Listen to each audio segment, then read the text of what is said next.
Lebanon पर जमीनी हमला करने से पहले इजरायल ने हिजबुल्लाह की ताकत का जो अंदाजा लगाया था वो अब बिल्कुल गलत साबित हो रहा है, क्योंकि इजरायल की रणनीति थी कि वो पहले हिजबुल्लाह की लीडरशिप को खत्म करे, जिससे हिजबुल्लाह कमजोर पड़ जाए और ऐसे हालातों में हिजबुल्लाह का सफाया करना उसके लिए आसान होगा।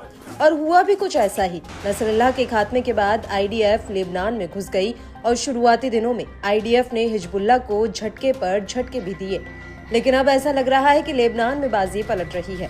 वो इसलिए क्योंकि हिजबुल्लाह लेबनान के भीतर आईडीएफ से तो लड़ ही रहा है, साथ ही वो अब इजरायल पर ताबड़तोड़ हमले भी कर रहा है।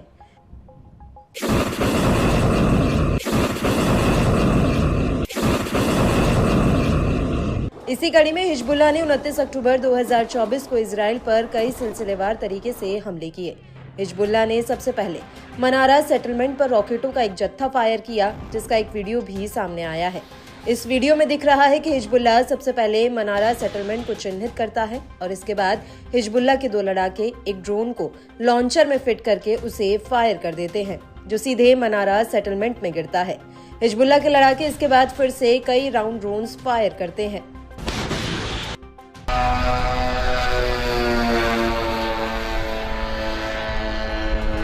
इस अटैक के बाद हिजबुल्लाह के लड़ाके कफ्र गिलाडी क्वारी पर कई ड्रोन्स दाग देते हैं और अब जरीद सेटलमेंट पर इजरायली सैनिक इकट्ठा होने लगते हैं, तो तब हिजबुल्लाह उनके ऊपर भी ड्रोन हमले कर देता है। आपको बता दें कि इस हमले के बाद हिजबुल्लाह ने डेल्टन कफार ब्रादिम और मालोट तरीशाह सेटलमेंट पर हमला किया। हिजबुल्लाह ने यहां पर सैन्य ढांचे और आईडीएफ के जमावड़े को निशाना बनाया है। और तो और हिजबुल्लाह ने इस पूरे हमले का बकायदा वीडियो तक जारी किया, जिसमें दिख रहा है कि कैसे हिजबुल्लाह पहले तो हरियाली के बीच एक बड़े रॉकेट लॉन्चर को तैनात करता है, जिसमें एक साथ कई रॉकेट भरे होते हैं, और इसके बाद हिजबुल्लाह के लड़ाके इन रॉकेट्स को इजरायल की तरफ फायर कर देते हैं।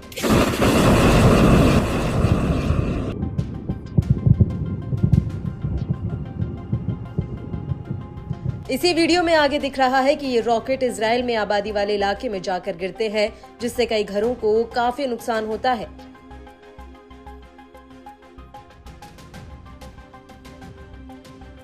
आपको बता दें कि हिजबुल्लाह ने एक ऐसा ही हमला इजरायल के रोश पीना सेटलमेंट में भी किया।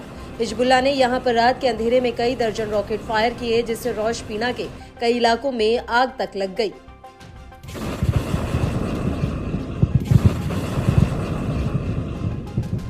वहीं दूसरी तरफ जब इजरायली सेना खियाम कस्बे के हमाम्स इलाके में घुसी, तो हिजबुल्लाह के लड़ाकों ने यहां पर भी उसके ऊपर हमला कर दिया। हिजबुल्लाह ने इस हमले का एक वीडियो जारी किया है, जिसमें साफ दिख रहा है कि पहले तो हिजबुल्लाह के कुछ लड़ाके एक सुरंग में बैठे हैं और इसके बाद ये लड़ाके बाहर आकर लॉन्चर से कई राउंड रॉकेट आईडीएफ की तरफ दाग देते हैं, जिनमें जोरदार ब्लास्ट होते हैं।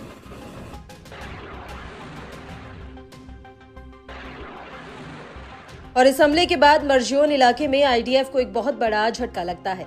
दरअसल यहां पर हिजबुल्लाह के लड़ाके आईडीएफ के हरमस 900 ड्रोन को एक जमीन से हवा में वार करने वाली मिसाइल से उड़ा देते हैं, जिससे ये ड्रोन क्रैश हो जाता है।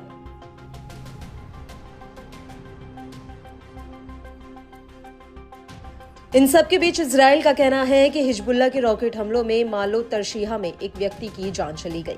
मारे गए शख्स का नाम मोहम्मद नईम है, जो इस इलाके का रहने वाला था। हिजबुल्लाह के हमलों को लेकर आईडीएफ का कहना है कि हिजबुल्लाह ने करीब 50 रॉकेटों का जत्था फायर किया, जिसमें से कुछ रॉकेट्स को इंटरसेप्ट किया गया। वहीं सोशल मीडिया पर ऐसे कई वीडियो सामने आए हैं, जिनमें आयरन डोम हिजबुल्लाह के रॉकेटों को इंटरसेप्ट करता हुआ दिख रहा है।